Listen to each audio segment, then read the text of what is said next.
Hey, I'm Dean and this is Legacy Voyage. In Season 1, I'm documenting my journey to earning my first 100K net worth as a full-time college student. Join me as I share some of the lessons I learned along the way. Imagine being stuck in the middle of Africa, in a foreign country, where almost no one speaks English, and then someone steals your bag. That's exactly how it was for me when I visited Morocco. The start of this adventure was a random suggestion I had with a friend about a month ago because he's studying abroad in Spain right now. And I told him, I was like, hey bro, what are the odds I pull up to Spain? And then he said, send it, bro. And I said, you know what? Let's send it. So literally, I want to say 3 days before, 2 days before, I started looking at Airbnbs, looking at places to stay, looking at possible flights I can catch to get over there. But it's kind of tough because all these flights are filling up. And as the day approaches for me to fly out, I get stuck. So I have to go back to all the Airbnbs and cancel everything. And while I'm going through all this process, I realize that I got another friend studying abroad in Morocco. And Spain and Morocco, they're literally right across from each other, like a 2-hour flight from each other. So I texted her, I was like, hey, what are the odds I pull it to Morocco? And she was like, send it. So I did. And everything went by fairly smoothly, honestly. Although I did have to sleep overnight in Atlanta, I made it to Spain in one piece, spent a couple days there, had some fun, then I flew to Morocco. And this is where things start getting a little choppy because my flight in Spain the night before, I did not sleep because my flight was at like 6 in the morning. So I headed out to the airport at like 3 in the morning and I was literally up all night, which meant I got into Morocco around like 8 in the morning. I want to say maybe even earlier, but I got there super early. And the problem about getting there early is that I couldn't check into my Airbnb. And I texted him, I was like, hey, is there a place I could drop off my bag? And he said, no, sorry. And these were my first impressions of Morocco. First of all, I tried to catch the bus. Couldn't catch the bus because I didn't have cash. I was like, okay, you know what? I'll just go grab cash. Went to the ATM, got some cash. And then I finally found a taxi. I'm like, okay, perfect. I got cash. There's a taxi right here. He can take me to where I need to go. So I hop in the taxi. He takes me to where I need to go. And then as I'm getting out of the taxi, man hits me with it costs 300, bro. And Moroccan dollars to USD is a pretty good conversion rate. I think a dollar USD is like 10 Moroccan. So for that 20-ish minute drive, it was 30 bucks, which isn't too unreasonable in the US. But bro, that was an insane amount in Morocco. An absolutely insane amount. Because keep in mind, we took taxis later in that same trip and a 10-minute drive was like literally $2-3 bucks. The man scammed the heck out of me. That was my first impression. And as I'm walking around, literally no one spoke English. I get to the market, trying to find my Airbnb. First of all, couldn't find my Airbnb because Google Maps is just not updated to how it is in Morocco. I was standing in front of where I need to be. It was not the right place. And then some fools tried to help me out. They were super nice, honestly. There were some people who saw I was lost. They saw I was a tourist. So they helped me try to find my place. Then I eventually found my place. The only issue is that I couldn't check in. And keep in mind, this entire time, I'm hauling around my big duffel bag. And the duffel bag probably weighs, let's say, 20 pounds, which isn't a lot. When you're hauling that thing literally all day, it gets annoying, bro. So I developed plan A. Plan A was to go find a barbershop, get my haircut, and then ask them to save my bag. And I'll just keep it there, go explore the city. And then by the time I'm able to check in, which is around 12, 1-ish, then I'll come back, pick up my bag, and check into my Airbnb. That was plan A. Unfortunately, plan A did not succeed because if you remember, I came in super early and nothing was open. Like none of the barbershops were open. Some of the shops were open, like the normal stores, but I couldn't speak with them. They didn't know English. And this was one of the first times that I've traveled internationally on my own. So I didn't have Google Translate. I didn't even know to start using Google Translate. So then I moved on to plan B. And plan B, I thought was the most genius thing in the world. I was like, you know what? Why haven't I just go and hit this thing? I'll just go to a bush, hide it there, go explore, and then I'll come back and boom, everything should be fine. And when this plan hit me, I was like, man, why have I not thought about this earlier? But the issue was, there was 1 or 2 ways I would have gone. It either would have been like the most genius plan in the world or the dumbest plan in the world, depending on the outcome. I can't lie, execution was not the best. I didn't put it in the best hiding spot, but I hid it by bush, went exploring for a couple hours, came back, lo and behold, the bag was stolen. So big lesson learned, man. Do not hide your bag in a bush in a third world country where people are likely going to steal it. And if you are, find a better hiding spot than what I did, bro. It was like, it wasn't even a hidden bush. It was one bush and you could clearly see the bag from like literally 200-300 feet away. And after my bag was stolen, luckily only my clothes were in there, so nothing too important was taken. But after it was stolen, I was so angry for some reason, like uncharacteristically angry, because I usually don't get mad, especially with things like that. With things like that, my thought process is there's nothing I can do. Like no amount of stressing and freaking out over it will suddenly make my bag reappear. And obviously there's things I could do. I could go contact the police, go find some employees that were near the area. But regardless, I was really mad for some reason. And then I tried to take a step back, reevaluate, readjust, and really nail that idea into my head. No amount of stressing is going to do anything. But I was able to work things out and set plan C into action. Plan C, now that my bag was stolen, was to go to the nearby stores, get enough change to last me the trip, and then maybe I'll get clothes while I'm still out there in Morocco. Maybe I'll get clothes when I'm back here in America. But I'll figure things out. Things eventually fell into place. We played it by ear, and your boy was successful. Hallelujah. I think the funniest part about all of this is that I recorded the journey, literally the journey along the way. When I landed at Morocco, when the taxi dropped me off and scammed me, when I finally found my place, when I had this brilliant idea that I thought was so good, all the exploration that I did in between, and then I came back and I found out my bag was missing. I literally recorded videos through all of it. So I think it's just funny now that I'm looking back at those in retrospect, like everything just came together. But that was probably the biggest lesson. And I gotta be honest, I haven't done one of these in like a month. I did one last week, a podcast episode, but that one was more so for the yearly interview birthday thing that I want to do from now on. This is like a proper episode with the story and the philosophizing stuff. That was the story for this episode. Now into the philosophizing section.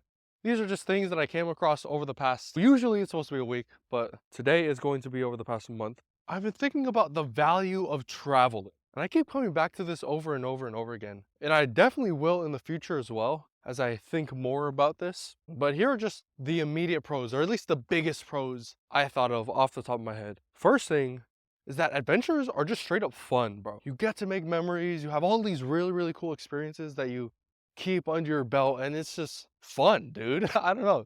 The vibes are just there. But the other thing is that I get to challenge my beliefs about the world. And this one I think is really, really cool because being exposed to different cultures, being exposed to different ways of thinking outside of my own is an amazing opportunity for me to question my beliefs. And it's one of the things that I love about philosophy, about going to a school like Northwestern, where my beliefs are very different than other people's at this school. And so a lot of the times they question what I think. And so I can get super clear on what I believe, why I believe it.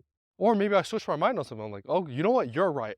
That's the one thing I love about traveling. But the biggest cons for sure, one is how draining it is. Not only I'm talking about the physical draining, like you're going over time zones, you lose sleep, you lose your routine, but like mentally, psychologically, bro, this stuff is tired. Having to worry about Airbnbs and flights and what are you gonna do when you are there, things like that. But it might not be draining to more people. In fact, for other people, this might be like the energizing part of it. For me, it's just draining. But the hardest thing I think about traveling is this notion of that I call whiplash. And I think the way whiplash works in real life, like in ordinary scenarios, it's when you're standing still and all of a sudden you go 100 miles per hour. Or like you're in a car and then you accelerate like 200 miles per hour and you get this huge whiplash because you're going from 0 to 200 or something. And I think the analogy applies for traveling as well. When I'm in school and I'm going 100 miles per hour, 200 miles per hour, head down, doing the work day in, day out, and then all of a sudden I drop everything, all the work, all the routines, all the habits, and I go travel, everything seems to fly out the window. And the inverse is also true. When I'm out traveling, I'm not doing any work, and then all of a sudden I come back and I go from 0 to 100 again. That transition, which I call whiplash recovery, it's tough. And that's what I'm trying to go through right now. That's the reason why I've been so long doing this podcast, because I'm still trying to go through whiplash recovery, get back into the routines, get back into the habits, get back into work. But slowly, I'm getting back into it. I can happily report that. At least this podcast episode is a testament to that, the fact that I'm trying to get back into it. That's one thing, value of travel. The next thing I want to talk about is as I've been traveling, meeting a whole bunch of people, I'm realizing how important questions are. And I'm trying to break it down. So in my head, I found there are two kinds of questions. There are sincere questions. Those are the genuine ones where you start from a place of humility, a place of ignorance, and you humble yourself enough to ask a question. And the goal of that question isn't to one up the other person or get the other person to see your side. The goal of that question is a sincere, honest approach to try to understand the other side. Whereas on the other side, you have insincere questions, and these are questions that come from a place of pride, a place of ego. In some cases, you're trying to manipulate the other person, get others to do what you want them to do. Two perfect examples of this is one, leading questions. Leading questions are those questions that lawyers or debaters ask when they're trying to lead the other side to what they believe or to make a point by leading them to some type of opinion. And another kind of insincere question are ego questions. These are ones I find a lot in college, where people will ask questions purely to show how much they know about some certain topic. Here's a perfect example. There was one time I was in a philosophy class, and the professor, he was like, does anyone else have any random questions they want to ask me? And then one dude raised his hand. He was like, what are your thoughts on Cartesian dualism and how that impacts the world? And like this random thing, throwing out obscure facts and all these book references about different philosophers in the past that definitely didn't have any type of sincerity to it. Maybe he did, honestly, but from what it looked like to me, bro, Mans was just trying to show off. And I'm like, dude, who are you trying to show off to? You're in a philosophy class, bro. We're all nerds. You're not impressing anyone. No, I'm joking. So those are the things with questions. And then on to the next big thing that I've been thinking about. Not only this week, but really so much over the past couple months is what I call philosophy of identity. And maybe I might change the wording to philosophy of self or philosophy of the self. Because I think that has a honestly cool ring to it, but is more accurate to what I'm trying to describe. Let's see if I can get into this. First of all, I want to do an exercise with you. So this will be more of an interactive thing. Try to think to yourself different identities that you hold right now. For me, that might be I'm a student, I am a son, I'm a brother, I'm a cousin, I am an entrepreneur, I'm a podcaster, all these different things, all these different labels or identities that I hold. I list all those things down. I give you some time. Make sure you got your list of things that you hold. Something I might add to I'm Tongan, I'm a rugby player, those different things. Okay, I have my list. Now here's the next question. For each one of those things, why do you think you hold that identity? Or a more accurate question might be something like this. How do you know you have that identity? Or how do you know that's a part of your identity? So for me, let's see. If I say I'm a rugby player, I might point to the fact that I go to rugby practice. I know the rules of rugby. I play rugby games. I have rugby teammates. Something else might be I'm a student. I go to classes. I have professors. I have a school email. That might be something that I throw in there. Like all these different things. And you can see how when you get to the more nuanced identities, something like I am Tongan. Well, how do I know I'm Tongan? Well, I know the Tongan language decently well. I've been in Tonga. I used to live there. My parents are Tongan. And then that's when you really start diving into the big question that I've been trying to wrap my head around. What does it mean to be Tongan? What does it mean to be a student? What does it mean to be all of these different parts of someone's identity? And that's what I call identity epistemology. Because I think all of this comes back to the study of knowledge. How do we know what we know? How do you know that you are this type of identity? And the way I've been thinking about it is that you have all these pieces of evidence. These pieces of evidence that either support or go against some type of conclusion, some type of identity that you might think you hold. So I think that's one thing I've been thinking about is how do I know that I am part of a certain identity or certain identity group? Another thing within this idea of philosophy of identity is what does it mean to be yourself? And I think the reason I was thinking about this was because, remember you have your list of all these identities that you hold. And I'm sure as you go throughout life, certain identities take the forefront more than others. For example, when I'm at a rugby game, my rugby player identity is way more important than my identity as a son. Whereas when I'm with my family, a lot of more my familial identities will be at the forefront. And so as we move across all these different fields, hanging out with different people, different friend groups, the question that I've been thinking about is, where do I feel most myself? Or where do you feel most yourself? And what does it even mean to be yourself? I honestly have not gotten very far on that question, but I think that's something I'll be thinking about for the next weekish. And maybe I'll come back with a report on what that means. But this next thing I'm about to talk about is something that I think is very powerful. But let me give you the story to help illustrate the point that I'm about to make. When I was a kid, I was always into math. For some reason, I was the math kid. I went super hard. We were playing this penguin video game. And I went so far that as a second or third grader, I passed through all the levels of my grade and went into the next grade. So I was in this accelerated math. And that's kind of the identity that I took on for myself. I was known as the math guy, the math kid. As I went into high school, I got a bit more into computer science because computer science is kind of like a math thing. And then I came into college as a CS major. So I became a math guy, but not only that, I became a CS guy. And those were kind of the identities that I saw myself as. I saw myself as a computer science guy. I was a coder. But there came a point where I pivoted. I pivoted away from computer science, away from math, and to philosophy, because I switched my major as a philosophy guy. So that's the new identity I embodied. And it was kind of always a scratch in the head, like, what the heck? That's just so different. Philosophy from computer science, from these hard sciences, that just seems like a completely different thing. But as I've been thinking more about it, it actually is the exact same part of my identity. Because on the surface level, from the outside, it looks like they're completely different things. But when you go deeper into it, and when I went deeper into this, I realized that it wasn't the love for the numbers in math. It wasn't necessarily the love for making apps. But what it was is the love for solving problems. I got this huge adrenaline rush, this huge dopamine hit whenever I figured out a super complex math problem, or whenever I figured out some elegant code to solve some super hard problem on Python or something. And that same adrenaline rush hits me when I get these huge epiphanies, when I get these huge breakthroughs in philosophy. And what that made me realize was that there's two components to this. In one sense, you have the shallow identity. And this is the identity on the surface level that most people see. They see me as this math guy or a computer science guy. But then there's this deeper identity that I would call it a problem solver, because that's what it is. But as a problem solver, it expresses itself through these different outlets. A problem solver could be literally anything. Problem solver could be an entrepreneur. It could be a professor. It could be pick anything you want to think of. But the reason I make these distinctions is really two big things. First of all, because deeper identities are flexible.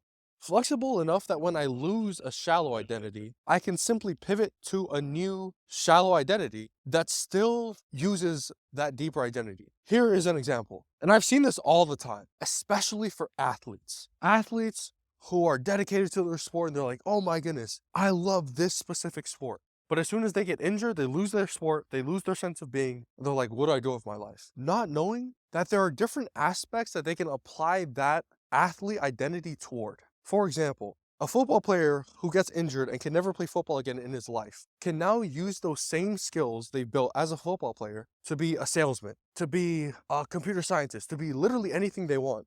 Because it all applies. Being driven toward a certain goal, being able to track exactly what they need to do, being able to work with a team, all those things is encompassed in their athlete identity, but they can also apply it to the professional world. So that's a really cool distinction that I've been thinking of. This idea of deeper versus shallow identities. Then very briefly, something else that I've been kind of thinking about is the self versus the identity. Because this entire time I've been talking about identity, but as I've been thinking more and more about it, I'm trying to distinguish what the difference is between identity and self. Maybe they are the exact same thing, but in the brief thinking that I've given this, it seems more like the self is concerning myself, meaning how I view myself. That's what the self is more like, whereas identity is how others see me. And so the self is more like an internal exercise, where identity is more of an external thing. But that's kind of the initial thoughts that I had on the subject. Like intuitively, that's what comes to me, but I'm sure I'll give it more thought and probably come out to some different conclusion. But either way, that's it for the philosophizing section. And for this next part, I'll just go into different things that I found throughout the week. But honestly, there's really one thing that I want to talk about. And one big question that I've kind of been coming back to over and over and over again, which is brought up in one of my philosophy classes. And the question is this: what would it take to change my mind? The reason we talked about this is because when we're approaching other people's arguments in philosophy, this is a really important question. What would it take to change my mind? What would the other person need to show me for me to change my mind? And what this does is it forces people to think about being open-minded. And I've seen this a lot, especially in the religious context where people are so devoted to what they believe that literally if you show them anything, no matter what, they will never change their mind. And that's like this stubborn, dogmatic approach that honestly I don't see helpful at all. So this question that I keep coming back to, what would it take to change my mind? It forces me to think about what the other party would need to do for me to challenge my belief, for me to change my belief, in fact. And so I think this is a powerful question that I wanted to throw out there. But honestly, that's it for the weekly roundup, is what I call that section, where I just round up different episodes and articles and things like that. Yeah, but now I'm going to run through the next section, which is L's of the week. And this one is just going through really what the name of it says, L's of the week. The biggest L's I've taken, usually it's a week. For this episode, it'll be the past month. But the biggest L has been whiplash recovery. And I talked about that earlier this episode. It's been so hard to get back into the grind, to get back into doing things and reading and weighing myself every morning and going on walks after I eat. Like all those small habits, it's been difficult to get back into those, but now I think I'm finally getting some wins under my belt, which is good. And as I get these small wins, it'll slowly have this snowball effect. So when I build it up more and more and more, and then I'll really get full back into the grind of things. But that's been the hardest thing. And I recently wrote this article because I've been getting more into articles as well. But I wrote this article called Fleeting versus Fulfilling Dopamine. And it's just an article about one of the frameworks that I already shared on this podcast in previous episodes. But the main premise of the article is actually, it's a question. The main premise is, how do you confront emotions? And those emotions could be anxiety, boredom, being overwhelmed, being stressed, all these emotions that we feel every single day. And the question is, how do you confront those things? And the way I see it is that there's two ways to confront it. You could either turn to fleeting dopamine. These are things that they come and they go almost immediately. Things like anime or LinkedIn or binging. That's things for me, like social media.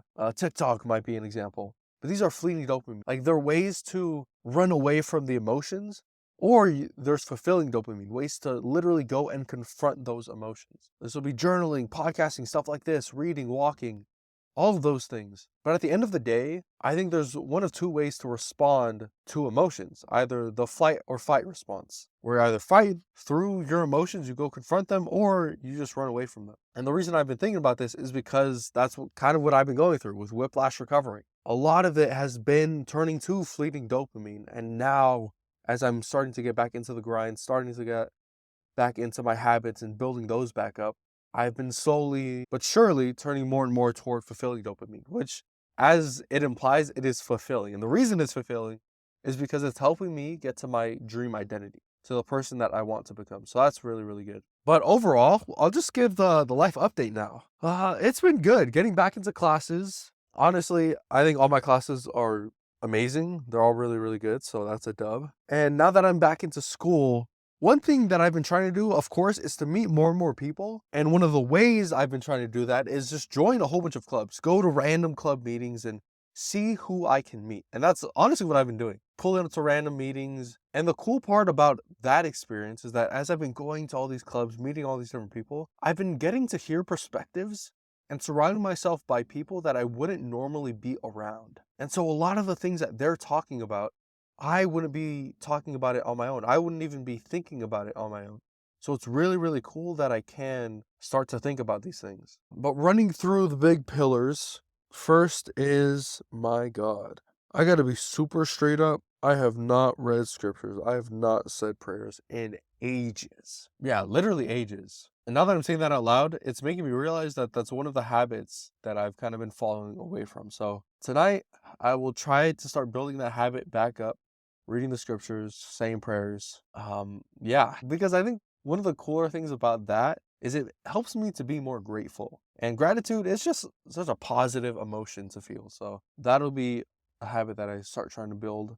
Moving on to the next thing, which is myself. Yeah, like I've been mentioning, slowly but surely I've been turning to fulfilling dopamine, and part of that is exercising, lifting, going on walks, things like that. So that's been good. Definitely, my physical health hasn't been the best. Like, it's been going downhill kind of for the past 2-3 weeks, but now that I'm starting to pick things back up, be more on top of my diet and sleep and all that stuff, it should be good. Hopefully, we'll improve slowly but surely. That seems to be the theme over the next week or two. And that's the name of the game, just consistency. Now, going on to my people. Yeah, it's been really, really cool. Honestly, I've never been this extroverted before. And maybe extroverted isn't the right word, but I've never been someone who goes out actively trying to meet people.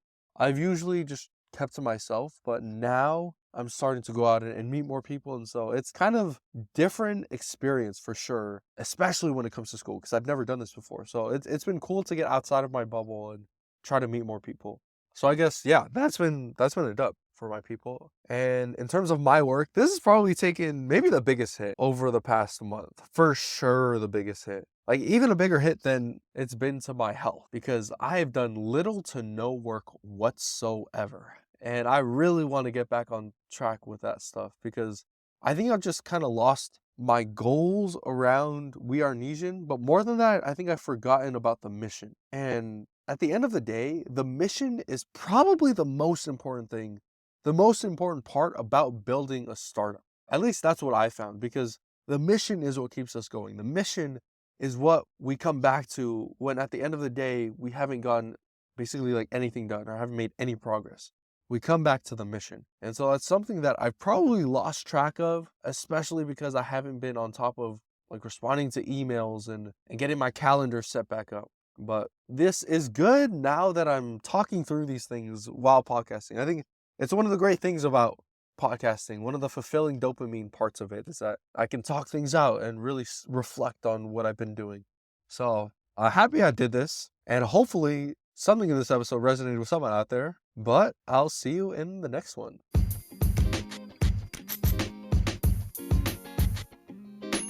I record these episodes completely free to share success with everyone. So the only thing I ask is that if you learned anything or found something interesting in this episode, just leave a review and share it with a friend. Only takes 5 seconds and it would mean the world. Thanks, and I'll see you in the next episode. Tatok see you.